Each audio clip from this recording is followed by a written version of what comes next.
అందరికీ నమస్కారం అండి. సెషన్ 2లోకి ఎంటర్ అయిపోయాం. సెక్షన్ 1 కంప్లీటెడ్ అయిపోయిందండి. ఇక ఏపీఎస్ఐఆర్డి PR under RGSA action plan 2024-25లో భాగంగా రిఫ్రెషర్ శిక్షణ తరగతులు అనేవి ప్రారంభించామండి. అందులో భాగంగా సెషన్ 1 కంప్లీట్ అయింది. సెషన్ 2కి వెళ్తున్నామండి. అందులోని ముఖ్యాంశాలు మనం ఒకసారి తెలుసుకుందాం. చూడండి, ఈ క్లాసులో వచ్చేసరికి మనం గ్రామ పంచాయతీ పరిపాలన common minimum administration procedure phase 1 గురించి మనం ఈ సెషన్లో తెలుసుకుందామండి. ఇది common minimum administration procedure phase 1 గురించి తెలుసుకుందాం. చూడండి, ఈ సెషన్లో మనం ఏం చదువుకుంటామంటే ఆంధ్రప్రదేశ్ పంచాయతీరాజ్ చట్టము 1994 30 మేన అమల్లోకి వచ్చిందని మనం చెప్పుకున్నామండి. ఇందులో 8 భాగాలు ఉంటవి. 8 భాగాలు ఉంటాయండి. అలాగే 278 ఆర్టికల్స్ అనేవి ఉంటాయి. 8 భాగాలు 278 ఆర్టికల్స్ అనేవి ఉంటాయండి. ఇది ఆంధ్రప్రదేశ్ పంచాయతీరాజ్ చట్టం 1994. ప్రతి గ్రామ పంచాయతీల్లో పనిచేసేటటువంటి పంచాయతీ కార్యదర్శి అలాగే గ్రామ సర్పంచ్ గారు కూడా దీని మీద క్షుణ్ణంగా అవగాహన గనక ఉంటే మనం అద్భుతమైనటువంటి పరిపాలన ప్రజలకు అందించవచ్చండి. కాబట్టి సెషన్ 2లో ఈ యొక్క ఆంధ్రప్రదేశ్ పంచాయతీరాజ్ యాక్ట్ 1994 మీద మనం ఏమి స్టడీ చేస్తాం అనేది చూడండి. ఒకసారి ఇక్కడ చూద్దాం. చట్టం ఏం చెప్తుంది, అమలులో ఏమి జరుగుతుంది, దాని వలన ఎటువంటి పరిణామాలు తలెత్తుతున్నాయి, అందుకు బాధ్యులు ఎవరవుతున్నారు, ఎలా పరిష్కరించాలి అనేవి ఇక్కడ ఈ చట్టంలో ఉన్నటువంటి ముఖ్యమైనటువంటి అంశాలండి. ఈ యొక్క చట్టం చదువుకోవడం ద్వారా మనకి పంచాయతీరాజ్ గురించి పరిపూర్ణమైనటువంటి నాలెడ్జ్ అయితే రావడం జరుగుతుంది. ఇక నెక్స్ట్ కానీ చూసినట్లయితే దీనిలో భాగంగా ప్రస్తుతం చర్చించుకుంటున్న కీలక అంశాలు ఏంటి, మన యాక్ట్లో ఆ పాయింట్స్తో పాటు ఇంకా మనం ఈ సెషన్లో మనం ఏమి నేర్చుకుంటాం, ఇవి చాలా ఇంపార్టెంట్ జీవోలు అండి. రాష్ట్ర ప్రభుత్వం పంచాయతీరాజ్కి అందించినటువంటి చాలా ఇంపార్టెంట్ జీవోలు. ఈ జీవోల గురించి మనం క్షుణ్ణంగా కనుక ఈ సెషన్లో తెలుసుకున్నామంటే మనకి మంచి నాలెడ్జ్ అనేది పంచాయతీరాజు మీద వస్తుంది. చూడండి, మొట్టమొదటి అంశం కనుక చూసినట్టయితే పంచాయతీరాజ్ చట్టం 1994లోని సెక్షన్ 44 ప్రకారము ప్రభుత్వం మరియు అధికారుల యొక్క తనిఖీ మరియు పర్యవేక్షణాధికారాలు. ఇక్కడ ప్రభుత్వం మరియు అధికారుల యొక్క తనిఖీ మరియు పర్యవేక్షణ అధికారాలు ఎక్కడ ఉందండి? 1994లోని సెక్షన్ 44లో ఉంది. మన గ్రామ పంచాయతీలని ఎవరు తనిఖీ చేయొచ్చు, వారి యొక్క పర్యవేక్షణ అధికారాలు ఏమున్నవి అనేది ఇందులో క్షుణ్ణంగా లిఖించబడి ఉందండి. ఇక నెక్స్ట్ కానీ చూసినట్టయితే GOMS number 227 very very important అండి. 227 దీనిలో చాలా ముఖ్యమైన అంశాలు అయితే ఉన్నవి. దీని గురించి నెక్స్ట్ స్లైడ్లో కూడా మీకు ఎక్స్ప్లెయిన్ చేస్తాను. తేదీ 13/4/1995 ప్రకారము గ్రామ పంచాయతీల సమావేశాలు వాటి కమిటీల ప్రొసీడింగ్స్లకు సంబంధించిన నియమావళి కూడా GOMS నెంబరు 227లో రాష్ట్ర ప్రభుత్వం అయితే ఇవి జీవో ఇవ్వడం జరిగిందండి. దీని గురించి చాలా ఇంపార్టెంట్, మనం నెక్స్ట్ స్లైడ్లో చూద్దాం. ఇక GOMS నెంబర్ 432 తేదీ 30/10/2013 ప్రకారము గ్రామ పంచాయతీ నిధుల నుండి ఖర్చు చేయుటకు చెక్కులను జారీ చేయటంలో పాటించవలసిన నియమాలు. గ్రామ పంచాయతీ నిధుల నుండి ఖర్చు చేయడానికి ఇక్కడ చెక్కులను జారీ చేయటంలో పాటించవలసిన నియమాలు అనేది స్పష్టంగా ఇవ్వడం జరిగింది. దాని ప్రకారమే మనం కూడా మన పంచాయతీల్లో ఆ చెక్కులు అనేది డ్రా చేస్తున్నాం అన్నమాట. చూడండి, నెక్స్ట్ GOMS నెంబర్ 30 తేదీ 21/1995లోని రూల్ నెంబర్ 40, 41 మరియు 42ల ప్రకారము గ్రామ పంచాయతీ నిధుల నుండి చెల్లింపులు చేయుటలో సర్పంచ్ మరియు జిల్లా పంచాయతీ అధికారి వారి పాత్రకి చెందిన నియమాలు. ఇది కూడా మనం ఈ యొక్క వీడియోలో డిస్కస్ చేస్తాం. నెక్స్ట్ స్లైడ్లో డిస్కస్ చేద్దామండి. ఇక GOMS నెంబర్ 70 తేదీ 29/02/2000 ప్రకారము జిల్లా పంచాయతీ అధికారి మరియు డివిజనల్ పంచాయతీ అధికారి వారి అధికారాలు, విధులు మరియు GOMS నెంబర్ 410 28/12/2011 ప్రకారము విస్తరణాధికారి PR&RD వారి అధికారాలు, విధులు, వీటన్నిటి గురించి ఈ 5 జీవోల గురించి మనం ఇందులో వెరీ ఇంపార్టెంట్ అంశాలు డిస్కస్ చేసుకుందామండి. ఇవి మనకి అడ్మినిస్ట్రేషన్లో చాలా ఉపయోగపడతాయి. అవేంటో ఒకసారి మనం చక్కగా ఇక్కడ స్లైడ్లు అయితే ఇవ్వడం జరిగింది మీకు. నెక్స్ట్ స్లైడ్లో వెరీ ఇంపార్టెంట్ అంశాలు ఏంటో మనం చూడండి. ఆంధ్రప్రదేశ్ పంచాయతీరాజ్ చట్టం 1994 ప్రకారము గ్రామ పంచాయతీ సమావేశాలకు ఎందుకంత ప్రాధాన్యత వచ్చింది? ఈ వీడియో గనక మీరు కంప్లీట్గా గనక చూస్తే ఈ ప్రశ్నలకు సమాధానాలు అనేవి మీకు ఈ వీడియోలోనే నివృత్తి చేయడం అనేది జరిగింది. ఇది ఒక పాయింట్ గుర్తుపెట్టుకోండి. మనం ఇప్పుడు డిస్కస్ చేసే అంశాల్లో వీటి గురించి కూడా వస్తుందన్నమాట. ఇక గ్రామ పంచాయతీ సమావేశాలు స్థానిక ప్రభుత్వమైన గ్రామ పంచాయతీలో జరిగే రాష్ట్ర అసెంబ్లీ సమావేశాల వంటివి. ఏమన్నారు? గ్రామ పంచాయతీ సమావేశాలు అనేవి మన రాష్ట్రంలో జరిగేటటువంటి అసెంబ్లీలో జరిగేటటువంటి వాటిని పోలి ఉంటుంది. అంటే అంత ప్రాశస్తము, అంత ఇంపార్టెన్స్ అనేది ఉంది కాబట్టి ఇక్కడ అంత ప్రాధాన్యత అనేది ఇవ్వటం అనేది జరిగింది. ఇక ఒక ప్రభుత్వానికి గల శాసనపరమైన విధి ఈ సమావేశాల ద్వారా నిర్వహించబడుతుంది. అసెంబ్లీలో ఏమవుతుంది? ఒక శాసనం అనేది నిర్మించబడుతుంది, చర్చ జరుగుతుంది, మెజారిటీ ఓటు ద్వారా ఒక శాసనం అనేది ఎలా నిర్మించబడుతుందో అలానే గ్రామ పంచాయతీలో కూడా అలాగే పోలి ఉంటుంది. అసెంబ్లీ ఎలా జరుగుతుందో గ్రామ పంచాయతీ సమావేశాలు కూడా అలానే అసెంబ్లీని పోలి ఉంటుందని ఇక్కడ రెండిటికి కంపారిజన్ ఇవ్వడం జరిగింది. చూడండి, బిల్లు ప్రవేశపెట్టడం, చర్చించడం, ఆమోదించడం ఈ రెండిటిలోనూ జరుగుతుంది. మనం ఇప్పుడైతే టీవీ న్యూస్లో చూస్తున్నాం, రిలే కూడా ఇస్తున్నారు. అసెంబ్లీ సమావేశాల్లో ఒక బిల్లును ప్రవేశపెట్టడం, దాన్ని చర్చించడం, అలాగే ఆమోదించడం అనేది మన కళ్ళతో చూస్తున్నాం. అలాగే మన గ్రామ పంచాయతీల్లో కూడా మనం ఇదే ప్రాసెస్ అనేది చేయటం అని జరుగుతుంది. సామాన్య మానవుడైతే గ్రామ పంచాయతీల్లో డైరెక్ట్గా చూడలేకపోవచ్చేమో, కానీ గ్రామ పంచాయతీ అనుమతితో దూరంగా ఉండైనా చూడవచ్చు. అలాగే అసెంబ్లీ కూడా జరుగుతుంది. సేమ్ ప్రాసెస్, బిల్లు ప్రవేశపెట్టడం, చర్చించడం, ఆమోదించడం ఈ రెండిట్లోనూ జరుగుతుంది. అంటే అసెంబ్లీ, గ్రామ పంచాయతీలోనూ సేమ్ ప్రొసీజర్ అనేది జరుగుతుంది. కాబట్టే మన గ్రామ పంచాయతీ సమావేశాలకి అంత ప్రాధాన్యత వచ్చింది అని చెప్తున్నారు. ఇక్కడ చూడండి, రాష్ట్ర అసెంబ్లీలో బిల్లులు ప్రవేశపెట్టి తర్వాత ఆమోదించడం జరుగుతుంది. అయితే గ్రామ పంచాయతీ తీర్మానాలు ప్రవేశపెట్టి వాటికి అనుగుణంగా కొన్ని అంశాలపై బైలాలు, ఉపచట్టాలు తయారు చేస్తారు. ఇక్కడ ఏంటంటే గ్రామ పంచాయతీలో తీర్మానాలు ప్రవేశపెడతాం. మనం అజెండాలో రాసుకుంటాం, చక్కగా ఆ తీర్మానాలు ప్రవేశపెడతాం, ఓటింగ్ జరుగుతుంది. మెజారిటీ ఓటింగ్ వస్తేనే అది ఆ తీర్మానం అనేది ఆమోదించబడుతుందని మనందరికీ తెలుసు. అలాగే ఇంకా ఏమన్నా కొత్త అంశాలు కనుక మెన్షన్ చేయకుండా ఉంటే వాటిని కూడా మనం బైలాలు, ఉపచట్టాల ద్వారా తయారు చేసుకోవచ్చు. ఆ ప్రొవిజను మన గ్రామ పంచాయతీలకి ఇవ్వడం అనేది జరిగింది. ఇక అందువలన దీని కొరకు ఇవ్వబడిన జీవో 227 13/4/1995 స్టాట్యుటరీ జీవోగా అసెంబ్లీలో చేయబడింది. ఇదిగోండి, ఇంత ప్రాసెస్తో ఉంది. స్టాట్యుటరీ జీవోగా, చట్టబద్ధమైన జీవోగా అసెంబ్లీలో తయారు చేయడం అనేది జరిగింది. కనుక గ్రామ పంచాయతీ యొక్క సమావేశాలను అందరూ ఎంతో విలువైనదిగా భావించాలి. కాబట్టి ఇక్కడ అర్థమయ్యే ప్రాధాన్యత, అంత ఇంపార్టెన్స్ ఎందుకు ఉంది అంటే దీనికి వివరణే ఇదనమాట.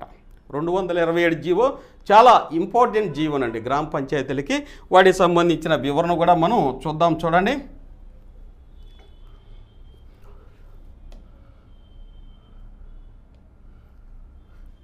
ఇక గ్రామ పంచాయతీ సమావేశంలో ఎన్ని రకాలు, ఒక్కొక్క సమావేశం జరపాలంటే ఎన్ని రోజుల ప్రాసెస్ ఉంటుంది? ఇది వెరీ వెరీ ఇంపార్టెంట్. మనం ప్రతినిత్యం చూస్తూ ఉంటామండి.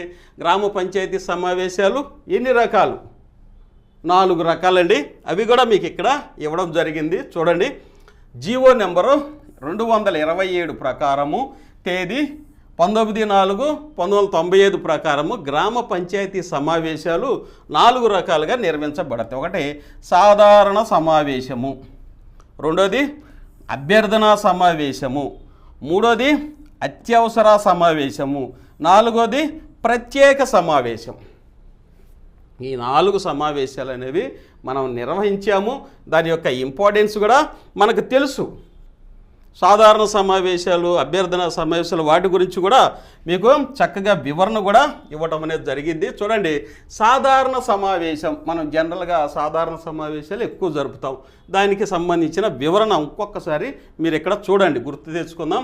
ఈ సమావేశమునకు ఖచ్చితంగా 3 స్పష్టమైన రోజుల వ్యవధి, 3 రోజుల ముందుగా అన్నమాట మనం ఎవరికే గ్రామ వార్డు సభ్యులకి నోటీసు రూపంలో అందజేయాలి. వారికి 3 స్పష్టమైన రోజుల ముందు సభ్యులందరికీ అజెండాని అందజేసి వారి సంతకాలను పొందవలసి ఉంటుంది. చూడండి, ఇది ఇక్కడ అజెండా అందజేసిన రోజు సమావేశము రోజు కాకుండా మధ్యలో 3 రోజులు వ్యవధి అనేది ఉండాలి. తద్వారా వారికి మనం అందజేసి ఇంటి దగ్గర వారి నుంచి ఇక్కడ సంతకాలు కూడా పొందాలి. అలాగే ఈ సమావేశ నిర్వహణకు 1/3 వంతు సభ్యుల హాజరు కోరం తప్పనిసరి. ఈ సమావేశానికి ఖచ్చితంగా 1/3 ఉన్న వాళ్ళు ఇక్కడ 1/3 అనేది సభ్యులను ఖచ్చితంగా కోరం కావాలి. లేకపోతే సమావేశాన్ని నిర్వహించడం కుదరదు, వాయిదా వేయటమే. ఈ సమావేశంలో అన్ని సాధారణ అంశాలని చర్చించవచ్చు. ఒకవేళ చర్చించవలసిన అంశాలు ఎక్కువగా ఉండి సమయం సాలినప్పుడు సమావేశాన్ని వాయిదా వేయవచ్చు. ఎక్కువ సమావేశాలు ఉన్నాయి, ఎక్కువ అంశములు ఉన్నాయి, అజెండాలో ఎక్కువ అంశములు రాసుకున్నాం, తద్వారా ఆ రోజు కుదరలేదు, మళ్ళీ నెక్స్ట్ డేకి వాయిదా వేసుకోవచ్చు. అయితే ఇలా వాయిదా పడిన సమావేశాలకు హాజరైన సభ్యులకు నోటీస్ పంపవలసిన అవసరం లేదు. కానీ హాజరు కాని సభ్యులకు మాత్రం నోటీస్ పంపాలి. అర్థమయ్యే ఉంటుంది. ఆల్రెడీ సమావేశానికి హాజరైన సభ్యులకి మళ్ళీ నోటీస్ పంపాల్సిన పని లేదు. ఎవరైనా ఏదైనా వ్యక్తిగత కారణాల వల్ల రాకపోతే వాళ్ళకి మళ్ళీ తెలియజేయాలి. మనం ఇట్లా వాయిదా పడిందండి, మళ్ళీ ఈ రోజున మేము నిర్వహిస్తున్నాం, మీరు తప్పకుండా హాజరు కావాలి అని మనం నోటీస్ పంపాలి. ఇలా వాయిదా పడిన సమావేశంలో కొత్త అంశంలో చర్చించరాదు. కొత్త అంశం లేది అజెండాలో పెట్టకూడదన్నమాట. ఇంకా డైరెక్ట్గా మనం చూస్తున్నాం. చూడండి, ఇలా వాయిదా పడిన సమావేశంలో కొత్త అంశంలేవి చర్చించరాదు. కంటిన్యూషన్ ఏమున్నాయో అవే చర్చించుకోవాలన్నమాట. సందేహము, గ్రామ పంచాయతీ సమావేశము నిర్వహించడానికి ప్రాసెస్ సమయము 3 రోజుల, 5 రోజుల, రూల్ నెంబరు 4(2)లో ఉంటుంది. ఇంకోటి సందేహము, ఒక సమావేశం ప్రారంభించిన తర్వాత అజెండాలో కొత్త అంశాలని చేర్చవచ్చునా? మనకు ఆన్సర్ అయితే ఇక్కడే వచ్చిందనమాట. ఇక్కడే ఇదే మనకి వీడియోలో, ఇదే స్లైడ్స్లో, ఇదే మ్యాటర్లో మనం ప్రతిదాన్ని ఒక సమావేశము అంటే ఒక సందేహము కనుక వస్తే అవి నివృత్తి చేసే విధంగా ఈ స్లైడ్స్, ఈ క్లాసెస్, ఈ సెషన్ అయితే రూపొందించబడింది. కాబట్టి ఆన్సర్స్ ఇక్కడే ఉన్నాయి. లాస్ట్లో మీకు దీని మీద ఎగ్జామ్ కూడా కండక్ట్ చేయడం జరుగుతుంది. కాబట్టి జాగ్రత్తగా మీరు చూడండి. ఇక నెక్స్ట్ అభ్యర్థనా సమావేశం. సాధారణ సమావేశం అయిపోయిందండి. అభ్యర్థనా సమావేశం గురించి చూద్దాం. చూడండి, గ్రామ పంచాయతీ మొత్తం సభ్యులలో కనీసం 3వ వంతు మంది సభ్యులు 10 రోజుల ముందు సమావేశము నిర్వహించమని వ్రాతపూర్వకంగా సర్పంచ్ను కోరినప్పుడు సర్పంచ్ గ్రామ పంచాయతీ సమావేశము ఏర్పాటు చేయాలి. అభ్యర్థనా సమావేశం అంటే సర్పంచ్ గారిని ఒక అత్యవసర విషయమై గ్రామంలో ఉన్న ప్రజలు ఎంతమంది అండి, ఇదిగోండి 10 రోజుల ముందు 3వ వంతు మంది సభ్యులు, గ్రామ పంచాయతీ మొత్తంలో సభ్యుల్లో కనీసం 3వ వంతు మంది సభ్యులు 10 రోజుల ముందుగా ఒక అత్యవసర విషయం చర్చించవలసిన అంశమై ఉంటే 10 రోజుల ముందు మూడో వంతు మంది సభ్యులు రాతపూర్వకంగా రిటర్న్గా ఈ సమావేశం నిర్వహించమని కోరినప్పుడు సర్పంచ్ గారు గ్రామ పంచాయతీ సమావేశాన్ని ఏర్పాటు చేయాలి. ఇది క్రైటీరియా అన్నమాట. ఈ అభ్యర్థన సమావేశాన్ని ఏర్పడి అభ్యర్థనే కనపడుతుంది. సభ్యుల్లో 3వ వంతు మంది అడుగుతారనమాట. అయితే ఈ సమావేశాన్ని ఎప్పటిలోగా ఎందు నిమిత్తం ఏర్పాటు చేయమని కోరుతున్నారో ఖచ్చితంగా తెలియచేయాలి. ఇది ఇక్కడ ఎజెండా అనేది వెరీ వెరీ ఇంపార్టెంట్ అండి. ఈ అభ్యర్థన సమావేశాన్ని ఏ విషయమై ఎందుకు మనం ఈ సమావేశాన్ని నిర్వహించాలనేది ఖచ్చితంగా తెలియచేయాలి. కాబట్టి అభ్యర్థన అనేది అభ్యర్థన చేశారంటే అక్కడ ఏదో సమస్య లేకపోతే అత్యవసరంగా చర్చించవలసిన విషయం అయితే ఖచ్చితంగా వారు తెలియచేసే అవకాశం ఉంటుంది. ఈ నోటీసుని సర్పంచ్కి కానీ లేదా పంచాయతీ కార్యదర్శి గానికి అందజేయాలి. వీరు ఈ నోటీసుని సర్పంచ్ గారికి చెప్పొచ్చు, లేకపోతే పంచాయతీ కార్యదర్శికి కూడా అందజేయాలి. నోటీస్ అందిన 5 రోజుల్లోగా సర్పంచ్ నోటీసులో చెప్పబడిన అంశాలను చర్చించు నిమిత్తము సమావేశము ఏర్పాటు చేయాలి. ఇది నోటీస్ అందిన 5 రోజుల్లోగా సర్పంచ్ నోటీసులో చెప్పబడిన అంశాలను చర్చించే నిమిత్తం సమావేశం ఏర్పాటు. ఇవన్నీ మనం చేసే ఇందులో పెద్దగా ఎక్స్ప్లెయిన్ చేయాల్సిన అంశాలు కూడా ఏమి ఇక్కడ కనపడతలేదు. కాబట్టి మనందరికీ ఇవన్నీ అర్థమయ్యే అంశాలే అయినప్పటికీ ఒకసారి మనం రివ్యూ చేసుకుందాం, సమీక్షించుకుందాం. ఒకవేళ సర్పంచ్ ఈ సమావేశాన్ని ఏర్పాటు చేయడంలో విఫలమైతే నోటీసులో సంతకం చేసిన సభ్యులే కనీసం 3 రోజుల వ్యవధిలో సభ్యులకు నోటీసు ఇచ్చి గడువు లోపల వారే సమావేశాన్ని నిర్వహించుకోవచ్చు. సర్పంచ్ కనుక సమావేశాన్ని ఏర్పాటు చేయలేకపోతే ఏం చేయొచ్చండి? సభ్యులే నోటీసులో సంతకం చేసిన సభ్యులే కనీసం 3 రోజుల వ్యవధిలో సభ్యులకు నోటీసు ఇచ్చి గడువు లోపల సమావేశం వారే ఏర్పాటు చేసుకోవచ్చు అంటున్నారు. ఈ సమావేశానికి కూడా 1/3 వంతు సభ్యుల హాజరు ఆర్ కోరం తప్పనిసరి. ఈ సమావేశానికి కూడా 1/3 ఉండాల్సిందే. దీనికి పంచాయతీ కార్యదర్శి మరియు సిబ్బంది కూడా సహకరించవలెను. ఈ సమావేశానికి పంచాయతీ కార్యదర్శి మరియు సిబ్బంది కూడా పంచాయతీ సిబ్బంది కూడా సహకరించవలెను అభ్యర్థనా సమావేశానికి. ఇక్కడ ఇచ్చినటువంటి అంశాలండి. ఇక సందేహం 90 రోజుల్లోపు సమావేశాలు జరిపే గడువులో అభ్యర్థనా సమావేశాన్ని కూడా లెక్కించవచ్చునా? జనరల్గా 90 రోజుల వ్యవధిలో సాధారణ సమావేశాన్ని జరపవలసి ఉంటుంది. అయితే మధ్యలో కనుక అభ్యర్థన సమావేశాన్ని కనుక జరిపితే మళ్ళీ అక్కడి నుంచి 90 రోజులు చేసుకోవచ్చా అనేది ఇక్కడ ప్రశ్న అండి. కాబట్టి దీన్ని కూడా నివృత్తి చేస్తాను చూడు. ఇక అత్యవసర సమావేశము, అత్యవసరం అనమాట, అర్జెంట్ అనమాట. ఇది మంచినీటి సరఫరా, పారిశుద్ధ్యం, ప్రకృతి వైపరీత్యాల సమయంలో తీసుకోవలసిన తక్షణ చర్యలు లేదా ప్రభుత్వ ఉత్తర్వుల మేరకు అత్యవసరంగా పంపవలసిన తీర్మానాల విషయంలో ఒక్కరోజు వ్యవధితో కానీ అంతకంటే తక్కువ వ్యవధితో కానీ అజెండా నోటీస్ ఇచ్చి ఈ సమావేశాన్ని నిర్వహించవచ్చు. ఇదే అత్యవసరం కాబట్టి ఒక్కరోజు కానీ ఇంకంతకంటే తక్కువ టైంలో ఈ యొక్క అంశాల మీద మంచినీటి, పారిశుద్ధ్యం, ప్రకృతి వైపరీత్యాలు, అలాగే ఇక్కడ ప్రభుత్వ ఉత్తర్వుల మేరకు అత్యవసరంగా పంపవలసిన తీర్మానాల విషయంలో ఒక్కరోజు వ్యవధిలో తీసుకోవచ్చు అనమాట. అత్యవసరమైన 1 లేదా 2 అంశాలు మాత్రమే ఈ సమావేశంలో చర్చించాలి. అత్యవసరం కాబట్టి 1 లేదా 2 అంశాలు, సాధారణ అంశాలను చర్చించకూడదు. ఈ సమావేశానికి కూడా 1/3 సభ్యుల హాజరు కోరం తప్పనిసరి. ఇది అత్యవసర సమావేశం. ఇంకా నెక్స్ట్ ప్రత్యేక సమావేశం.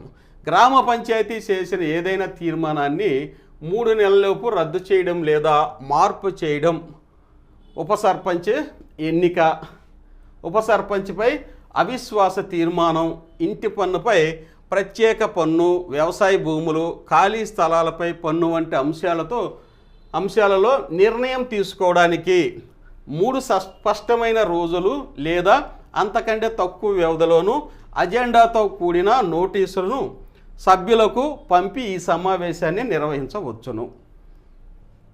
ప్రత్యేక సమావేశం ఎందుకండి? ఏదైనా గ్రామ పంచాయతీ చేసిన తీర్మానాన్ని 3 నెలల్లోపు రద్దు చేయడం లేదా మార్పు చేయడం కోసమైనా, ఉప సర్పంచ్ ఎన్నిక అప్పుడప్పుడు ఉప సర్పంచ్ రాజీనామా చేయడం ద్వారా ఏర్పడిన ఖాళీని మళ్ళీ ఉప సర్పంచ్ని ఎన్నుకోవడానికి ప్రత్యేక సమావేశం ఏర్పాటు చేయడం మనం చూస్తూనే ఉంటాం. అలాగే ఇంటి పన్నుపై ప్రత్యేక పన్ను సర్ఛార్జీ లాంటిది, వ్యవసాయ భూములు, ఖాళీ స్థలాలపై పన్ను వంటి అంశాలతో నిర్ణయం తీసుకోవడానికి కూడా ప్రత్యేక సమావేశాన్ని ఏర్పాటు చేయవచ్చు. ఇవి 3 స్పష్టమైన రోజులు లేదా అంతకంటే తక్కువ వ్యవధులను అజెండాతో కూడిన నోటీసును సభ్యులకు పంపి సమావేశాన్ని నిర్వహించవచ్చు. ఇక ఈ సమావేశానికి కూడా మొత్తం సభ్యుల్లో సగానికి పైగా సభ్యులు కోరం తప్పనిసరి అండి. ఈ సమావేశంలో ఏదైనా ఒక్క అంశాన్ని మాత్రమే చర్చించాలి. ఓకేనా? ఇది ప్రత్యేకమైనటువంటి సమావేశం. కాబట్టి సమావేశాలు 4 రకాల సమావేశాలు చదువుకున్నాం. అందులో ఈ 4 రకాల సమావేశాలు నిర్వహించాలంటే వాటికి సంబంధించినటువంటి అంశాలను కూడా మనం ఇందులో చదువుకున్నామండి. ఇక నెక్స్ట్ కానీ చూసినట్టయితే తీర్మానం ఏ అంశములకు ఉండాలి, వేటికి అవసరం లేదు. గ్రామ పంచాయతీలో ఒక ఆర్థిక కార్యకలాపము ఆమోదించబడి పూర్తయ్యి చెల్లింపులు చేసే వరకు ఒక తీర్మానం సరిపోతుందా? Very very important. ఆర్ లేదా? దీనికి 222 జీవో తేదీ 13/4/1995 ప్రకారము గ్రామ పంచాయతీ పరిధిలో చేయవలసిన ఏ పనులకైనా ఇక్కడ ఎక్స్ప్లెనేషన్ అనేది, వివరణ అనేది ఇవ్వడం జరిగింది. చూడండి, పరిపాలనా ఆమోదం ఇవ్వడం, వివాదాల పరిష్కారానికి సంబంధించిన నిర్ణయాలు చేయడం, రాజీలకు సంబంధించిన అంశాలు, చేయవలసిన ఖర్చుకు సంబంధించిన నిర్ణయాలు, చేసిన ఖర్చుకు ఆమోదం తెలపడం, ప్రణాళికలు, బడ్జెట్ తయారీ, ఆదాయ వనరుల సమీకరణ, గ్రామ పంచాయతీ పరిధిలో ప్రజలకు ఇవ్వవలసిన అనుమతులు మొదలైన ఏ విషయమైనా గ్రామ పంచాయతీ సమావేశంలో చర్చించవలసిందే. యాజ్ పర్ 227 జీవో ప్రకారం అయితే ఇవన్నిటికీ గ్రామ పంచాయతీ సమావేశంలో వీటన్నిటికీ చర్చించవలసిందే అంటున్నారు. ఇక్కడ ఈ అంశాలన్నీ ఖచ్చితంగా పరిపాలన ఆమోదం ఇవ్వాలంటే ఖచ్చితంగా గ్రామ పంచాయతీ సమావేశం చర్చించి పరిపాలన ఆమోదం ఇవ్వాల్సిందే.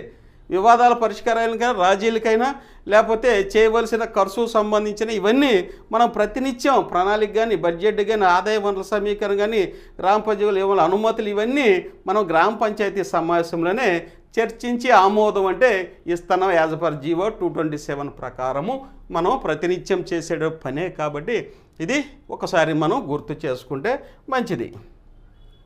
నెక్స్ట్, ఒక తీర్మానం కాల పరిధి ఎంత, రద్దు చేయాలంటే ఎలా, మార్పులు చేసుకోవచ్చా?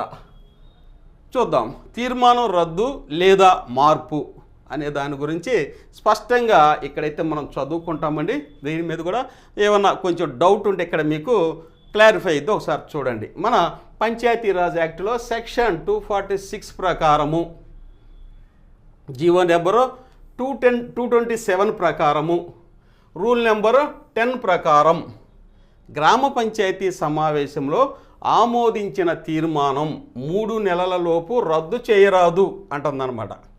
యాజ్ పర్ సెక్షన్ 246 ప్రకారం ఏమంటున్నారు, గ్రామ పంచాయతీ సమావేశంలో ఏదైనా ఒక తీర్మానాన్ని ఆమోదిస్తే 3 నెలలలోపు రద్దు చేయకూడదు అంటున్నారు. అట్లు చేయవలసి వచ్చినచో ఒక ప్రత్యేక సమావేశం ఏర్పాటు చేసి గ్రామ పంచాయతీ మొత్తం సభ్యుల్లో కనీసం సగం మంది బలపరిస్తే తప్ప అట్టి తీర్మానం రద్దు కాదు అంటున్నారు. ప్రత్యేక సమావేశం 4 సమావేశాలు చూశాక అందులో ప్రత్యేక సమావేశం వేసి దీన్ని రద్దు చేయాలి. సగం మంది ఉండాలి, మళ్ళీ సగం మంది హాజరవ్వాలి. అయితే గ్రామ పంచాయతీలు చే తీర్మానాలు రద్దు చే అధికారము సెక్షన్ 246 సబ్సెక్షన్ 1 ప్రకారము మేరకు జిల్లా కలెక్టర్లకు జీఓఎంఎస్ నెంబర్ 44 PR&RD పంచాయతీలు 3rd శాఖ తేదీ 21/4/2015 ప్రకారం ద్వారా బదలాయించబడినది. ఇక్కడ మనం చూసినట్లయితే ఈ యొక్క గ్రామ పంచాయతీలు చే తీర్మానం రద్దు చేసేటువంటి అధికారం ఎవరికి ఉందండి? జిల్లా కలెక్టర్ మరి జిల్లా మెజిస్ట్రేట్కే ఈ అధికారం అయితే ఇవ్వబడింది. కాబట్టి ఇక్కడ జీఓఎంఎస్ నెంబర్ 44 ప్రకారం అయితే కలెక్టర్లు రద్దు చేయవచ్చు. గ్రామ పంచాయతీ తీర్మానాల్ని కలెక్టర్ రద్దు చేసే అవకాశం అయితే ఇవ్వండి జీవోల ద్వారా ఇవ్వడం జరిగింది. కాబట్టి తీర్మానం రద్దు లేదా మార్పు అనే దానికి ఇక్కడ క్లారిఫికేషన్ అయితే మీకు ఇవ్వడం అనేది జరిగింది. ఇంకా గ్రామ పంచాయతీ సమావేశాలు ఎన్ని రోజులకు ఒకసారి జరగాలి, అలా జరగకపోతే బాధ్యులు ఎవరు, ఏ విధానంలో పాటించాలి అనే దానికి ఇక్కడ క్లారిఫికేషన్ వివరణ ఉందో చూడండి. జీవో 227 13/4/1990 రూల్ నెంబర్ 2 ప్రకారము గ్రామ పంచాయతీ నెలకు కనీసం ఒక్కసారి సమావేశం నిర్వహించాలి. యాజ్ పర్ 227 ప్రకారము రూల్ నెంబర్ 2 ప్రకారం అయితే జనరల్గా గ్రామ పంచాయతీ సమావేశం అనేది నెలకు ఒకసారి సమావేశాన్ని నిర్వహించుకోవాలి. అయితే మనం అర్జెంట్ పనులు కానీ రకరకాలైనటువంటి అంశాలని బేస్ చేసుకొని 3 నెలలలోపు ఒక సమావేశం అయితే ఏర్పాటు చేస్తున్నారండి. 90 రోజులు దాటకుండా 90 రోజుల లోపే, కానీ ఒక నెలలో ఒకసారైనా సమావేశం అవ్వాలి. అయితే ఆంధ్రప్రదేశ్ పంచాయతీరాజ్ చట్టం 1994లోని సెక్షన్ 31 సబ్సెక్షన్ 1 ప్రకారము పంచాయతీ కార్యదర్శి సర్పంచ్ వారి అనుమతితో లేక ఆదేశాలతో ప్రతి నెల కనీసం ఒక సమావేశాన్ని నిర్వహించాలి. అదే చెప్తున్నారు. ఇక ఆ విధిని నిర్వర్తించడంలో విఫలమైతే సమావేశం జరిగిన 90 రోజుల లోపు సమావేశము నిర్వహించకపోతే పంచాయతీ కార్యదర్శి క్రమశిక్షణ చర్యలకు గురవుతారు. ఎవరండి? సర్పంచా లేదా పంచాయతీ కార్యదర్శి. గత సమావేశం ఏ రోజు జరిగిందో ఆ రోజు నుంచి 90 రోజుల్లోపు గనక సమావేశాన్ని నిర్వహించకపోతే క్రమశిక్షణా చర్యలకు గురైతే ఎవరంటే పంచాయతీ కార్యదర్శి అని గుర్తుపెట్టుకోండి. తెలుసు, అందుకే మనం 2 నెలలకో నెలకో లేకపోతే అవసరాన్ని బట్టి 90 రోజుల్లోపే సాధారణ సమావేశాలు అనేవి నిర్వహించుకుంటున్నాం. కాబట్టి ఇది ఒకసారి గుర్తుపెట్టుకోండి. సమావేశం జరుపుటకు సర్పంచ్ అనుమతించకపోతే పంచాయతీ కార్యదర్శి తానే నియమాలను అనుసరించి గ్రామ పంచాయతీ సమావేశం నిర్వహించాలి. 90 రోజులు దాటిపోతుందనుకోండి, క్రమశిక్షణ చర్యలకు ఎవరు గురవుతారు? పంచాయతీ కార్యదర్శి అవుతారు. కానీ 90 రోజుల్లోపు సమావేశం నిర్వహించడానికి గ్రామ సర్పంచ్ అనుమతించకపోతే నెక్స్ట్ ఏం చేయాలి? పంచాయతీ కార్యదర్శి తానే నియమాలను అనుసరించి గ్రామ పంచాయతీ సమావేశాలను నిర్వహిస్తే 90 రోజులు కంటిన్యూటీ వచ్చింది అన్నమాట. కంటిన్యూటీ రావడానికి పంచాయతీ కార్యదర్శి కృషి చేయాలి. జనరల్గా సర్పంచ్ గారు అనుమతిస్తారు. సర్పంచ్ గారు అనుమతితోనే ఈ కార్యక్రమాలు జరుగుతాయండి. అట్లా ఎక్కడ జరగదు. ఒకళ్ళు అనుకోని సందర్భాల్లో ఎక్కడైనా ఊరికి వెళ్ళటమో లేకపోతే రకరకాల కారణాల వల్ల అయితే ఇక్కడ పంచాయతీ కార్యదర్శి 90 రోజులు కంటిన్యూటీ రాయడానికి కృషి చేయాలి. అలా నిర్వహించే అవకాశాలు లేనప్పుడు పంచాయతీ కార్యదర్శి సంబంధిత అంశాన్ని నోట్ ఫైల్ రూపంలో, అలా లేదనుకోండి, ఇక పంచాయతీ కార్యదర్శి ఏం చేయాలి? నోట్ ఫైల్ తయారు చేసి E1PRD వారికి అందించాలి. దాని ఆధారంగా E1PRD సెక్షన్ 44 ప్రకారము రిపోర్టు తయారు చేసి సర్పంచ్కి మెమో జారీ చేయవచ్చును. కాబట్టి 90 రోజుల్లోపు చేయాలి. అది మ్యాండేటరీ అనమాట. ఖచ్చితంగా 90 రోజుల్లోపు చేస్తే ఇలాంటి అంశాలైతే రావు. కాబట్టి పంచాయతీ కార్యదర్శి నోట్ ఫైల్ తయారు చేసి EOPRD గారికి అందిస్తే EOPRD గారు అక్కడ పరిస్థితులను పరిశీలించి సర్పంచ్ గారికి మెమో ఒకటి జారీ చేస్తారు, పెట్టండి అని. ఇక ఈ అధికార నిర్వహణలో ఎవరు విఫలమైనా వారి తర్వాత ఉండే పై స్థాయి తక్షణాధికారి అనగా DLPO డివిజనల్ పంచాయతీ అధికారి, DPO డిస్టిక్ పంచాయతీ అధికారి, కలెక్టర్, కమిషనర్ అలాగే పంచాయతీ వారు ఈ చర్యలను తప్పక నిర్వహిస్తారు. ఇలా మనం ఈ యొక్క జీవో నెంబర్ 227 ప్రకారము ఈ యొక్క గ్రామ పంచాయతీ సమావేశాలను ఎలా నిర్వహించాలి, ఒక నెలలోపు నిర్వహించితే ఇంకా మంచిదండి. 90 రోజుల్లోపు చేస్తే ఇంకా మంచిది. 90 రోజులు దాటితే ఈ యొక్క పరిణామాలు అనేవి ఏర్పడతాయి. కాబట్టి జాగ్రత్తగా ఒకసారి గుర్తు చేసుకొని మననం చేసుకొని కంటిన్యూగా చేసుకుంటే మంచిదని చెప్తున్నారండి. ఇక గ్రామ పంచాయతీ సమావేశంలో తీర్మానం చేయడానికి గల మార్గాలు ఎన్ని అయినప్పటికీ ప్రభుత్వ ఆదేశాల మేరకు చేయాల్సి ఉన్న తీర్మానం చేయలేని పరిస్థితి ఉంటే ఎవరు ఎటువంటి చర్యలు చేపట్టాలి? తీర్మానం చేయడానికి మార్గాలు ఎన్ని అడుగుతున్నారు. దీనికి ఎక్స్ప్లెనేషన్ ఇక్కడ చూద్దాం. GO number 227. ఉదాహరణకి 10 మంది సభ్యుల్లో 1/3 అంటే నలుగురు కోరం. 10 మందిలో ఉంటే 1/3 ఎంత అండి? నలుగురు రావాలి ఆ సభకి. ఖచ్చితంగా సమావేశానికి వస్తే సమావేశం నిర్వహించుకోవచ్చు. ఆ నలుగురిలో తీర్మానం నెగ్గాలంటే 3 కావాలి, 30% కావాలి. మళ్ళీ ఓ తీర్మానానికి 3 అనుకూలంగా ఓటేయాలి. ఆ 3లో ఒకరు సర్పంచ్ అయితే కావాల్సింది 2, 20%. దీనికి అదనంగా క్యాస్టింగ్ ఓటు కూడా ఉంటుంది. ఓకేనా?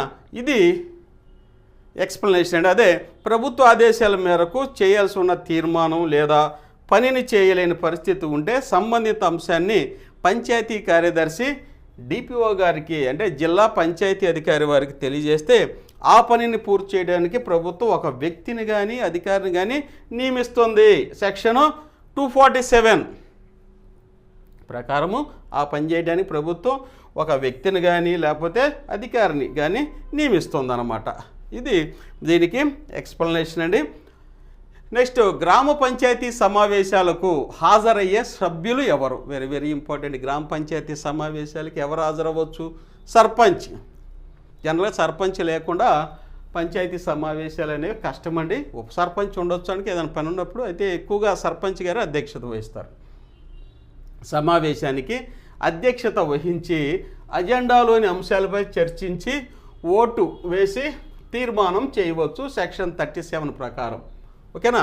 ఇక ఉప సర్పంచ్ అజెండాలోని అంశాలపై చర్చించి ఓటు వేసి తీర్మానం చేయవచ్చు. సర్పంచ్ లేనప్పుడు సమావేశానికి అధ్యక్షత వహించవచ్చు సెక్షన్ 37 ప్రకారం.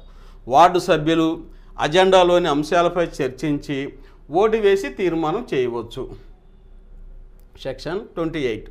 ఎంపీటీ సభ్యులు అజెండాలోని అంశాలపై చర్చించవచ్చును సెక్షన్ 7 సబ్సెక్షన్ 3 ప్రకారం. కానీ వారికి ఓటు హక్కు ఉందా అంటే ఓటు హక్కు ఉండదండి. ఎంపీటీసీ సభ్యులు ఓటు హక్కు అనేది ఉండదు. వాళ్ళు ఆహ్వానితులు కాబట్టి ఎంపీటీసీ సభ్యులు అజెండాలోని అంశాలను చర్చించవచ్చు, కానీ ఓటు హక్కు వేసేటటువంటి అవకాశం ఉండదు. ఏది? సెక్షన్ 7 సబ్సెక్షన్ 3 ప్రకారం. పంచాయతీ కార్యదర్శి అజెండాలోని అంశాలపై చర్చించవచ్చును సెక్షన్ 31 సబ్సెక్షన్ 2. కానీ ఓటు వేసే హక్కు పంచాయతీ కార్యదర్శికి కూడా లేదండి. ఎంపీటీసీకి లేదు, మరియు పంచాయతీ కార్యదర్శికి కూడా ఓటు హక్కు వేసే అధికారం లేదు. ప్రజలు గ్రామ పంచాయతీ సమావేశాల్లో వారికి కేటాయించిన ప్రదేశాల్లో కూర్చొని సమావేశంలో జరిగే ప్రొసీడింగ్స్ను చూడవచ్చు, కానీ మాట్లాడకూడదు. జీవో నెంబర్ 227లోని రూలు 11 మరియు 12 ప్రకారం గ్రామ ప్రజలు ఆ యొక్క గ్రామ పంచాయతీ సమావేశం జరుగుతున్నప్పుడు వారికి కేటాయించిన సీట్లు గ్యాలరీలో కూర్చొని చూడవచ్చు. అదే అసెంబ్లీ అవ్వచ్చు, పార్లమెంట్లో కూడా గ్యాలరీలో కూర్చొని చూస్తారు విత్ పర్మిషన్తో. అట్లనే మన గ్రామ పంచాయతీలో కూడా చూడవచ్చు, కానీ మాట్లాడకూడదు అనేది మనకి ఇక్కడ జీవో నెంబర్ 227లో సబ్సెక్షన్లో 11 మరియు 12 రూల్ ప్రకారం చెప్తుంది అన్నమాట. ఇది ఇక్కడ సమావేశానికి హాజరయ్యేటువంటి సభ్యులు మీరు ప్రతినిత్యం చూస్తూ ఉంటాం కాబట్టి ఇక్కడ ఇంపార్టెంట్ ఓటు హక్కే చూడవచ్చు. ఎంపీటీసీకి పంచాయతీ కార్యదర్శికి ఓటు హక్కు లేదు. క్యాస్టింగ్ ఓటు ఎవరికి ఉంటుంది? దాని వలన ప్రయోజనం ఏమిటి? Casting vote very very important. ఇది కూడా 227 జీవో ప్రకారం చూద్దాం. చూడండి, రూల్ నెంబర్ 6. ఏదైనా అంశం ఏకాగ్రీవంగా ఆమోదించబడనప్పుడు హాజరైన సభ్యులలో వ్యతిరేకంగా మరి అనుకూలంగా ఓటు వేసిన వారి వివరంలో నమోదు చేయాలి. మరియు సమానంగా ఓట్లు వచ్చినప్పుడు అంటే అటు 5 ఇటు 5 వేశారు, అనుకూలంగా 5 వ్యతిరేకంగా 5 వేశారు. ఆ సమావేశమునకు అధ్యక్షత వహించిన సభ్యుడు లభించే క్యాస్టింగ్ ఓటుతో ఆమోదించవచ్చు లేదా తిరస్కరించవచ్చు. తీర్మానాలు ఆమోదించే మార్గంలో ఏర్పడే అంతరాయానికి పరిపాలనాపరమైన అధికారం ద్వారా పరిష్కరించడం సమానంగా వచ్చినప్పుడు ఆ సమావేశానికి ఎవరైతే అధ్యక్షత వహిస్తారో వారికి క్యాస్టింగ్ ఓట్ అనేది ఉంటుంది. తద్వారా ఆయన అనుకూలంగా వేయచ్చు, వ్యతిరేకంగా వేసే అధికారము ఉంటుంది. దీన్ని క్యాస్టింగ్ ఓట్ అంటారనమాట. గ్రామ పంచాయతీ సమావేశాల నిర్వహణ, తీర్మానాల అమలు ఎలా ఉంటుంది? ఏపీపీఆర్ యాక్ట్ 1994లోని సెక్షన్ 37 అండ్ 41 మరియు జీవోఎంఎస్ నెంబర్ 227 పంచాయతీలు 2వ తేదీ 13/4/1995 ప్రకారము సమావేశానికి ముందు చూద్దాం. సమావేశాల నిమిత్తము సభ్యులకు అందజేసే అజెండాను పంచాయతీ కార్యదర్శి, సర్పంచ్ కలిసి తయారు చేయాలి. జనరల్గా మనం చేసే పనేనండి. సమావేశాల నిమిత్తం సభ్యులకు అందజేసే అజెండాను చర్చించవలసిన అంశాలు పంచాయతీ కార్యదర్శి మరియు సర్పంచ్ గారు కలిసి తయారు చేయాలి. కన్నా ఇక సర్పంచ్ సమావేశపు తేదీని, సమయాన్ని నిర్ణయించాలి. జరిగేదే ప్రతిసారి మనం చూస్తూనే ఉన్నాం, ఒకసారి గుర్తు చేసుకున్నాం. ఇక సభ్యులకు నిర్ణీత సమయంలో అజెండా నోటీసు అందేలా చూసుకోవాలి. 3 రోజుల ముందు అందేలా చూసుకోవాలి. సభ్యులు అజెండాలోని అంశాలపై చర్చించడానికి వీలుగా పూర్తి సమాచారం మరియు అవగాహన పొందాలి. ఓకేనా? ఇది మనం సమావేశానికి సంబంధించినటువంటి అంశాలండి. ఇక నెక్స్ట్ సమావేశపు సమయంలో ఈ సమావేశాలకు సర్పంచ్ అధ్యక్షత వహిస్తారు. ఖచ్చితంగా మనం చూస్తున్నాం, సర్పంచ్ గారు అధ్యక్షత. సర్పంచ్ గారు లేనప్పుడు ఉప సర్పంచ్ గారు ఉంటారు.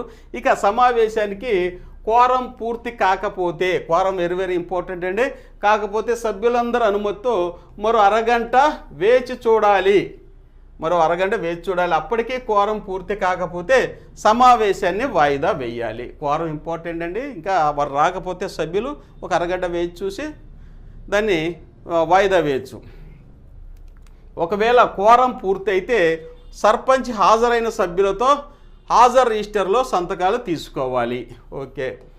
సభ్యులు లేవనెత్తిన అభ్యంతరాలకు, సందేహాలకు సర్పంచ్ సమాధానాలు ఇవ్వాలి.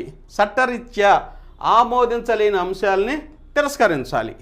చట్టరీత్యా కానటువంటి వేరే అంశాలను కనుక చర్చిస్తే వాడిని తిరస్కరిస్తారు.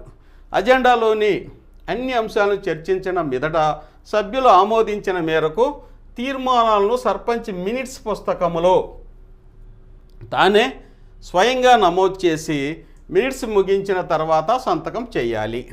ఇది మనం చేసేటటువంటి పనేనండి. ఒకవేళ ఏ అంశం పైన అయినా ఓటింగ్ నిర్వహించబడినట్లయితే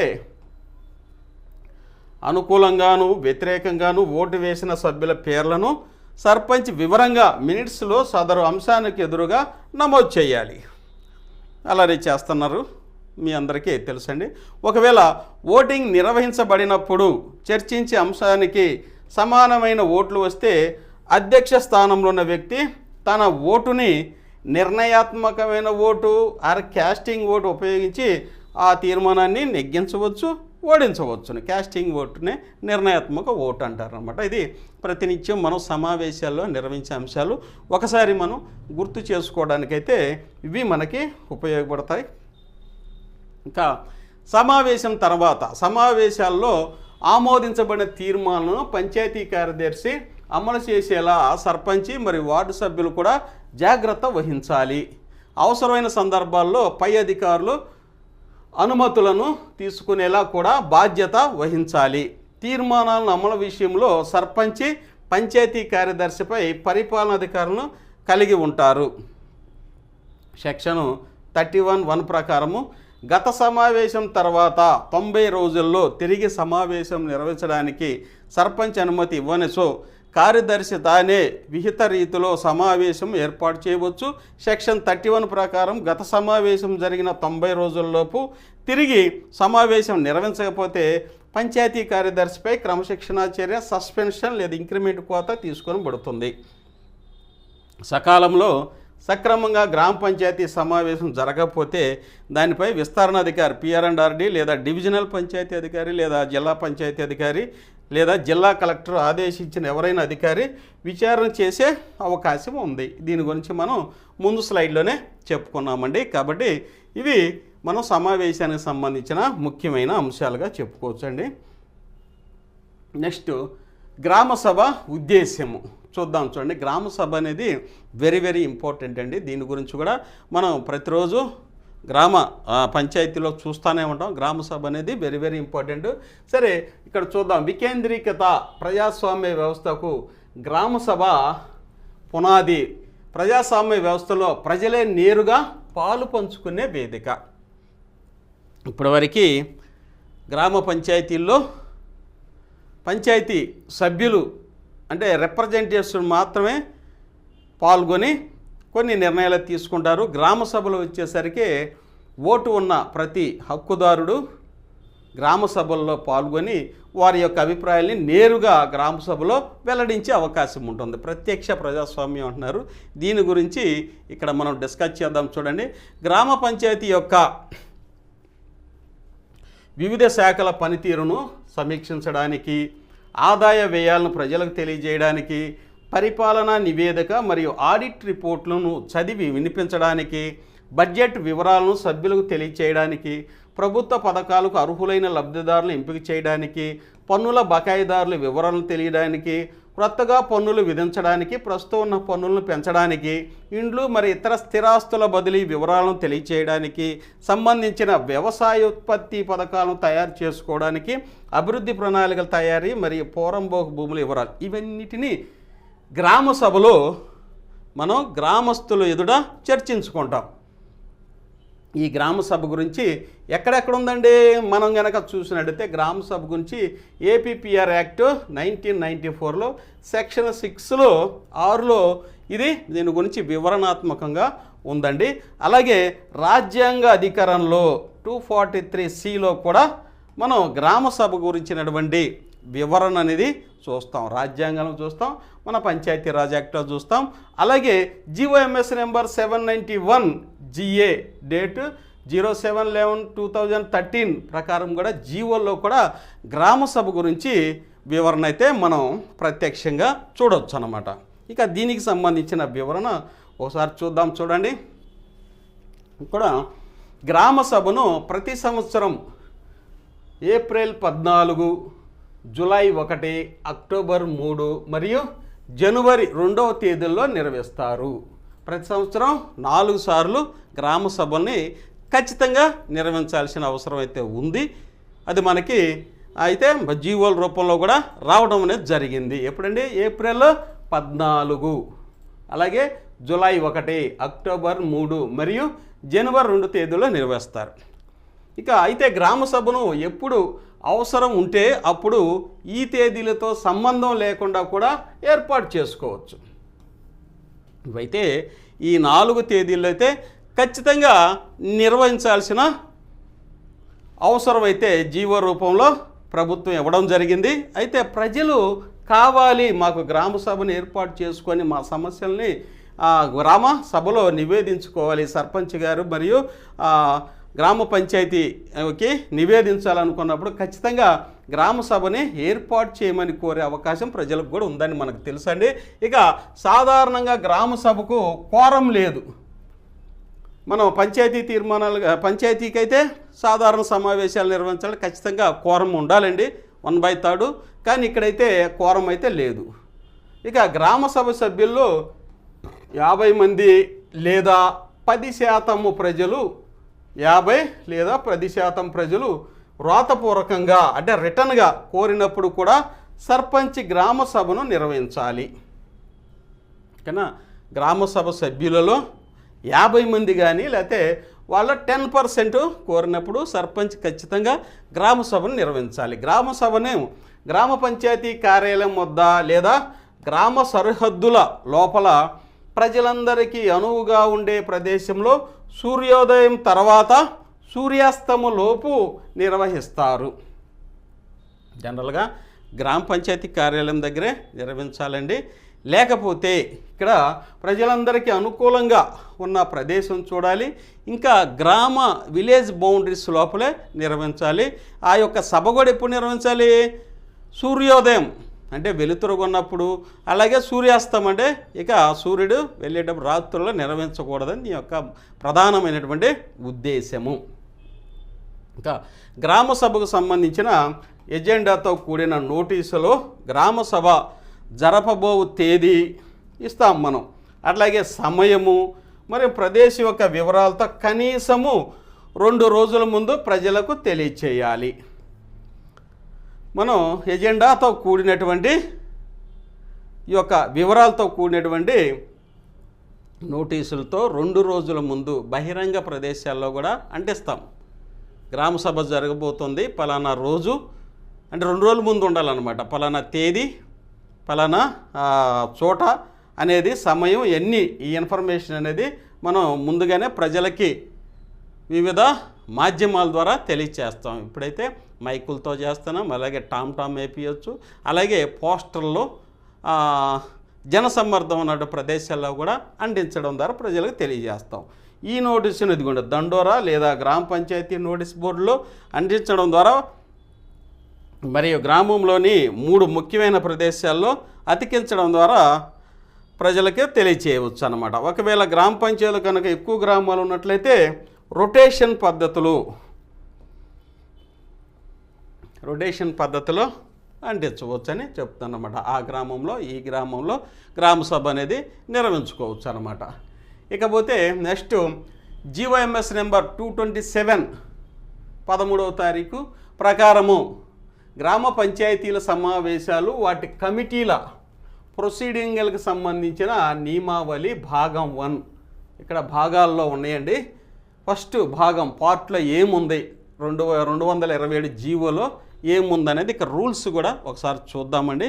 ఈ రూల్స్ కూడా కంప్లీట్ అయితే ఈ సెక్షన్ అనేది కంప్లీట్ అవుతుంది. చూడండి రూల్ నెంబర్ 1 ప్రకారం ఏం చెప్తున్నారు ఇక్కడ 227 అనేది వెరీ వెరీ ఇంపార్టెంట్. దీంట్లో భాగాలు అనేవి ఉండే ఒకసారి చూద్దాం. ప్రకారము ఈ నియమావళికి జతపరిచిన అనుబంధంలో నిర్దిష్టపరిచినట్టు స్థలములో మరియు అట్టి షరతులకు లోబడి ప్రభుత్వం సాధారణ లేక ప్రత్యేక ఉత్తర్వుల ద్వారా నిర్దిష్టపరిచినట్టు విధంగా ప్రతి గ్రామ పంచాయతీకి ఒక కార్యాలయాన్ని ఏర్పాటు చేయాలి. పంచాయతీ కార్యాలయాన్ని ఏర్పాటు చేయాలి. ప్రతి గ్రామానికి ఒక పంచాయతీ కార్యాలయాన్ని ఏర్పాటు చేయాలని చెప్తున్నారండి. ఇంకా రూల్ నెంబర్ 2 ఏం చెప్తుందంటే గ్రామ పంచాయతీ నెలకు ఒక్కసారి సమావేశాన్ని నిర్వహించాలి. ఇప్పుడే మనం చెప్పుకున్నాం, ఒకసారన్నా నిర్వహించుకోవాలి, సమావేశాన్ని నిర్వహించుకోవాలి. ఆంధ్రప్రదేశ్ పంచాయతీరాజ్ చట్టం 1994 సెక్షన్ 31 సబ్సెక్షన్ 1 ప్రకారము పంచాయతీ కార్యదర్శి సర్పంచ్ వారి అనుమతితో లేక ఆదేశాలతో ప్రతి నెల కనీసం ఒక సమావేశం నిర్వహించాలి. ఆ విధిని నిర్వర్తించడంలో విఫలమైతే సమావేశం జరిగిన 90 రోజులలోపు ఇదిగోండి మనం ఇంతకుముందే చదువుకున్నాం, సమావేశం నిర్వహించకపోతే పంచాయతీ కార్యదర్శి క్రమశిక్షణా చర్యలకు గురియగును. సమావేశం జరుపుటకు సర్పంచ్ అనుమతించకపోతే పంచాయతీ కార్యదర్శి తానే నియమాలను అనుసరించి గ్రామ పంచాయతీ సమావేశాలను నిర్వహించాల్సి రూల్ నెంబర్ 2లో జీవో నెంబరు 227 ప్రకారము రూల్ నెంబరు 2లో ఇక్కడ ఇవ్వడం అయితే జరిగింది. కాబట్టి గ్రామ పంచాయతీ సమావేశం అనే దానికి ఇంత ప్రాశస్త్యమైతే ఉంటుంది అని మనం ఒకసారి గుర్తెరగాలి.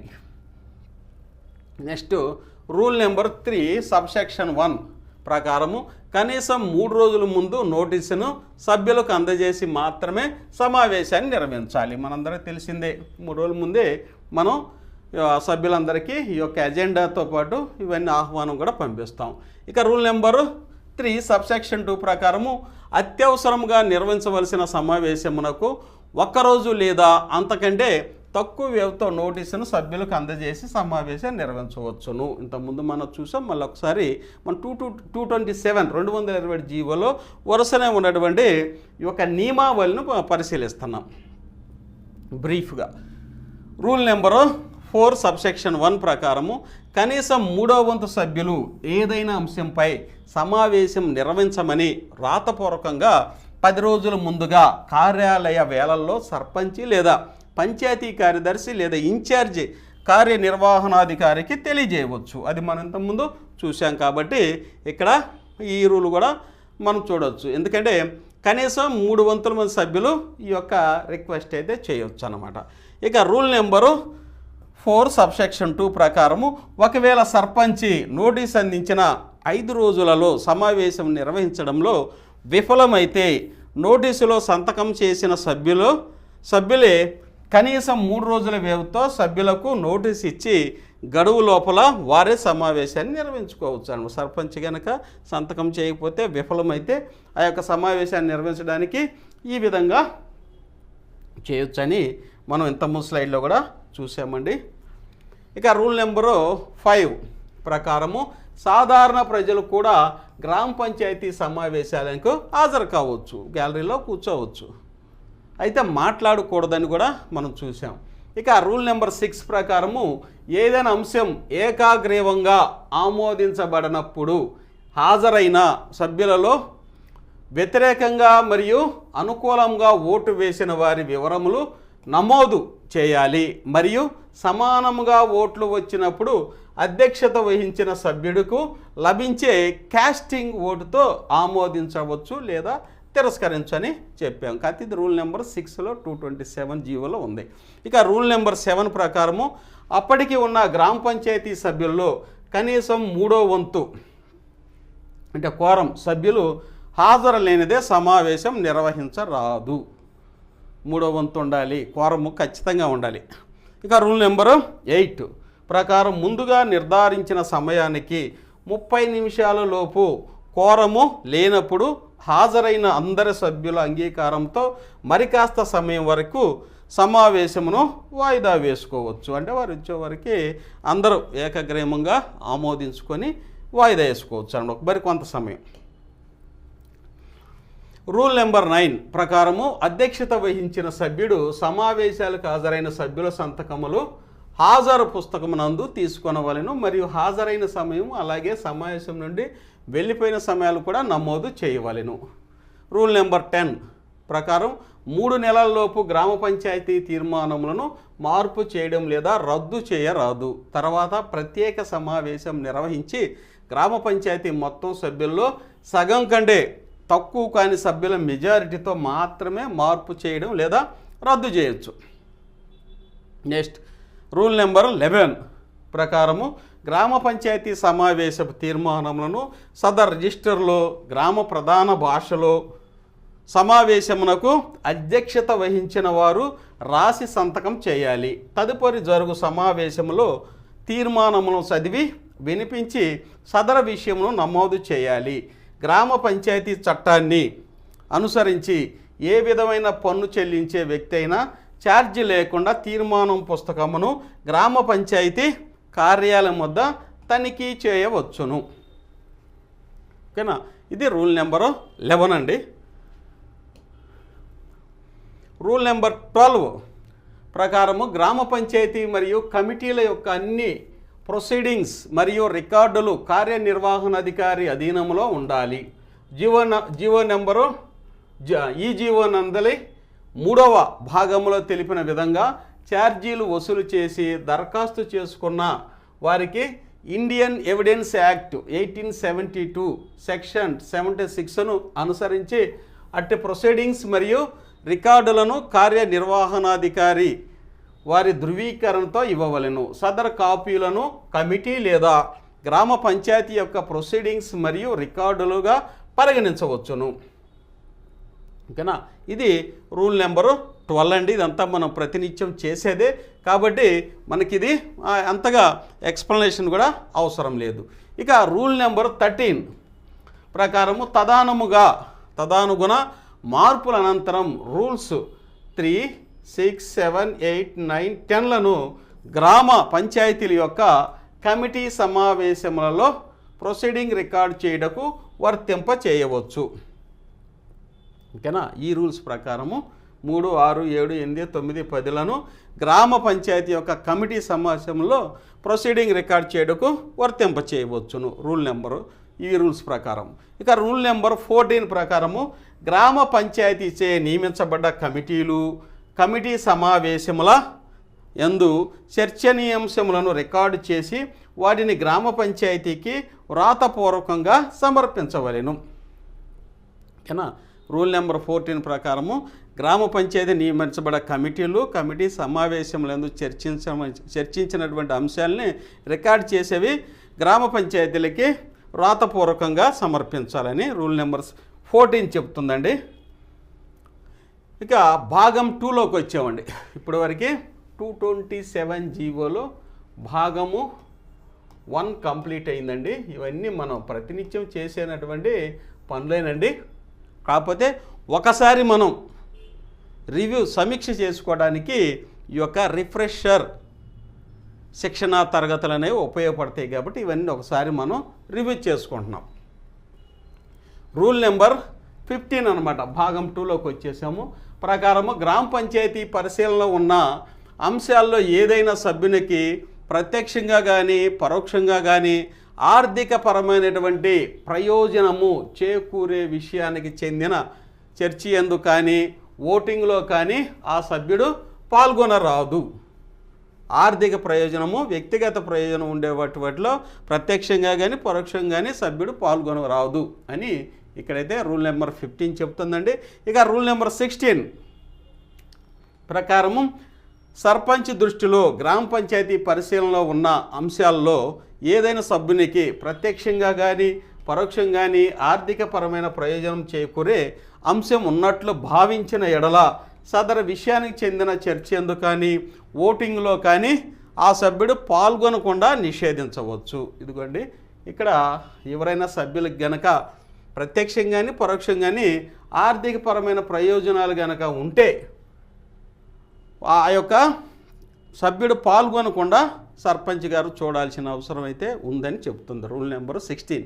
రూల్ నెంబర్ 17 ప్రకారము రూల్ నెంబర్ 16లో తెలిపిన విధంగా సర్పంచ్ ద్వారా నిషేధించబడిన సభ్యుడు ఆ నిషేధాన్ని వ్యతిరేకిస్తూ సవాల్ చేసినప్పుడు గ్రామ పంచాయతీ సమావేశం తీసుకునే నిర్ణయమే అంతిమము. అదే లాస్ట్ అండి.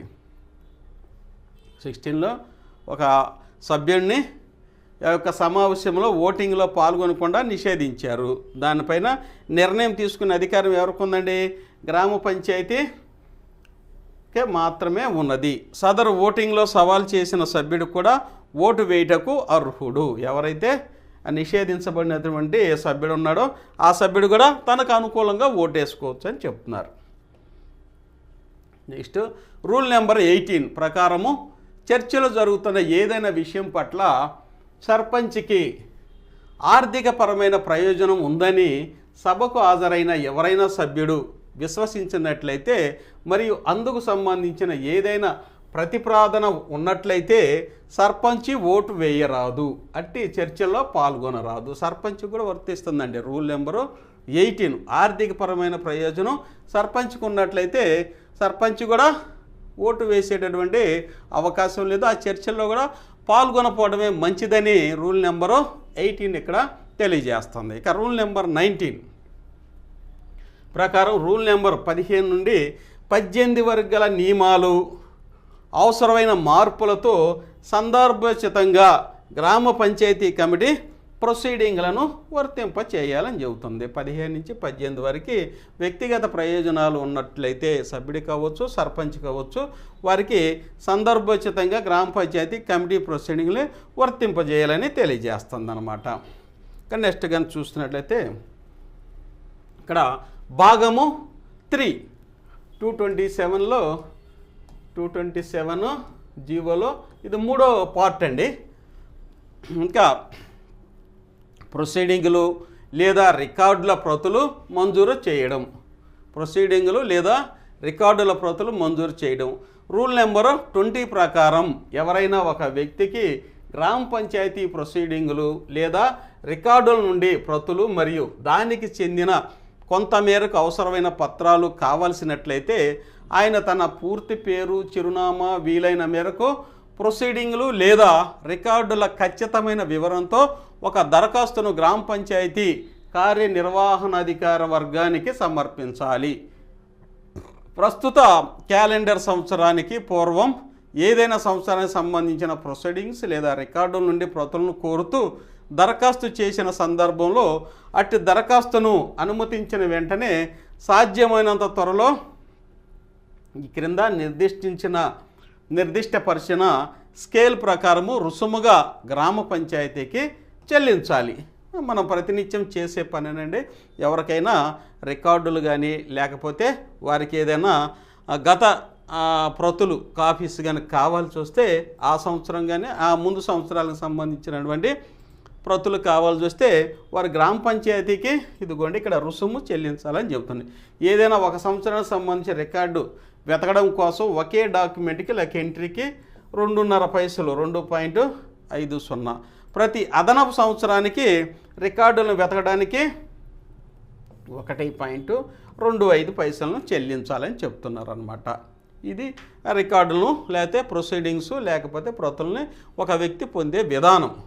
ఇక గమనికలు, లేఖలు, అకౌంట్లు తదితర దస్తావేజులకు సతపరిచి ఉన్న అనుబంధాలను అవి వేటికి చెంది ఉన్నాయో అట్టి లేఖలు, అకౌంట్లు తదితర దస్తావేజుల్లో ఒక భాగమై ఉంటాయి. అందునిమిత్తం వాటిని ప్రత్యేక దస్తావేజులుగా పరిగణించరాదు. ఓకేనా? ఇవి మనకిచ్చినటువంటి నోటీసెస్ అండి. నెక్స్ట్ రూల్ నెంబర్ 21 ప్రకారము రికార్డు లభ్యం కానట్లయితే చెల్లించిన రుసుమును వాపసు చేయరాదు.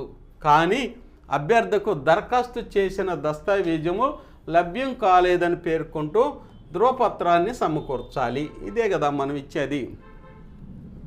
నాన్ అవైలబిలిటీ డెత్ సర్టిఫికేట్లో లేదనుకోండి, మా ఫాదరు చనిపోయారో లేకపోతే మా మదర్ చనిపోయారనో లేకపోతే రకరకాలుగా అభ్యర్థన చేస్తూ వస్తారు. అప్పుడు ఆ డెత్ సర్టిఫికేట్ కోసం పెట్టుకుంటారండి. అప్పుడు కానీ లేకపోతే మనం నాన్ అవైలబిలిటీ సర్టిఫికేట్స్ కూడా ఇష్యూ చేస్తూ ఉంటాం. ఇక రూల్ నెంబర్ 22 సబ్సెక్షన్ 1 ప్రకారము రికార్డు లభ్యమై దాని ప్రతులు లేదా దానికి చెంది కొంతమేరకు అవసరమైన పత్రాలను మంజూరు చేయాలని కార్యనిర్వహణాధికారి వర్గం నిర్ణయించినట్లయితే అభ్యర్థి ప్రతికి 175 పదాలకు లేదా దానిలో భాగానికి 20 పైసల చొప్పున రుసుమును నగదు రూపంలో డిపాజిట్ చేయాలి. రూల్ నెంబరు 22 సబ్సెక్షన్ 2 ప్రకారము రిజిస్టర్ల నుండి అంకెలు ఎక్కువగా ఉన్నట్టు స్టేట్మెంట్లు లేదా కొంతమేరకు అవసరమైన పత్రాలను ప్రతులు తయారు చేయవలసిన సందర్భంలో రుసుమును లెక్కగట్టడం కోసం ప్రతి 5 అంకెలను ఒక పదానికి సమానంగా పరిగణించాలి. రూల్ నెంబరు 22 సబ్సెక్షన్ 3 ప్రకారము మ్యాపులు లేదా ప్లాన్ల విషయంలో కార్యనిర్వహణాధికారి వర్గం గ్రామ పంచాయతీ పనులకు ఇన్ఛార్జిగా ఉన్న ఇంజనీరింగ్ సిబ్బందితో సంప్రదించి తగిన రుసుమును నిర్ణయించాలి. ఓకేనా? ఇది రూల్ నెంబరు 22 సబ్సెక్షన్ 3లోనండి. నెక్స్ట్ రూల్ నెంబరు 23 ప్రకారము ప్రొసీడింగులు లేదా రికార్డుల ప్రతులు లేదా దానికి చెంది కొంతమేరకు అవసరమైన పత్రాలను వసూలు చేసే రుసుమును దరఖాస్తుదారుకు కార్యనిర్వహణాధికారి తెలియచేయాలి. అధికార వర్గం రుసుము స్వీకరించిన తర్వాత ప్రతులు దానికి చెందిన కొంతమేరకు అవసరమైన పత్రాలను లేదా ట్రేసింగ్లు తయారు చేయించాలి. ప్రతులు లేదా సారాంశాలను కార్యాలయంలో పరిశీలించిన తర్వాత అవి నిజమైనవి అని ఆయన ధృవీకరించాలి. వాటిని తీసుకోవడానికి అభ్యర్థి స్వయంగా హాజరైతే వాటిని తనకు అందించాలి లేదా వాటిని తపాలా ద్వారా పంపడానికి దరఖాస్తుదారునికి అవసరమైన తపాలా స్టాంపులను డిపాజిట్లు చేస్తే వాటిని తపాలా ద్వారా పంపించాలి. రూల్ నెంబర్ 24 ప్రకారము కార్యనిర్వహణాధికారి లేదా ఈ విషయంలో వారు అధికారం ఇచ్చిన ఎవరైనా వ్యక్తి సంతకం చేసిన రసీదును సోదా రుసుము లేదా కాపీయింగ్ రుసుమును డిపాజిట్ చేసే ప్రతి వ్యక్తికి సమర్పించాలి. ఓకేనా? నెక్స్ట్ రూల్ నెంబరు 25 ప్రకారము కార్యనిర్వహణాధికారి వర్గం ఏమైనా ప్రొసీడింగ్లు లేదా రికార్డుల ప్రతి లేదా దానికి చెందిన కొంతమేరకు అవసరమైన పత్రాలు రహస్య స్వభావము గలదిగా భావించినట్లయితే ఆయన దానిని మంజూరు చేయకుండా నిరాకరించడానికి గల కారణాలను సంక్షిప్తంగా తెలుపుతూ దరఖాస్తు వెనక వైపు రాసి అటు దరఖాస్తును నిరాకరించాలి. రహస్య పత్రాలను అయితే ఇవ్వడానికి లేదండి. కాబట్టి దానికి రహస్య పత్రం కాబట్టి దాన్ని ఆ యొక్క అప్లికేషన్ వెనకమాల క్లుప్తంగా రాసి దాన్ని నిరాకరించడానికి కారణాలు రాయాలి. రూల్ నెంబరు 26 ప్రకారము 24-25 నియమాలను అవసరమైన మార్పులతో సందర్భోచితంగా గ్రామ పంచాయతీ కమిటీ ప్రొసీడింగ్లకు వర్తింపచేయాలి. రూల్ నెంబర్ 27 ప్రకారము గ్రామ పంచాయతీ నియమించిన ప్రతి కమిటీ ప్రొసీడింగ్లను వ్రాతపూర్వకంగా రికార్డ్ చేసి వాటిని గ్రామ పంచాయతీకి సమర్పించాలి. నెక్స్ట్ ఇప్పటి వరకు మనం 227 వరకు కంప్లీట్ చేసుకున్నామండి. జీవో నెంబర్ 227 వరకు కంప్లీట్ చేసుకున్నాం. ఇది సెకండ్ సెషన్గా మనం చూసుకున్నాం. ఇందులో 227 అనేది విస్తృతంగా గ్రామ పంచాయతీలకు అందించినటువంటి జీవో కాబట్టి దీని మీద కనుక పూర్తి పట్టు కనుక ఉంటే మనం మన పంచాయతీల్లో మన యొక్క పరిపాలనను సమర్థవంతంగా అమలు చేయడానికి అవకాశం ఉంది.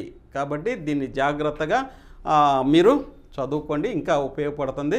కాబట్టి ఇప్పటివరకు ఈ యొక్క వీడియోను చూసినందుకు ధన్యవాదాలండి. Thank you one and all.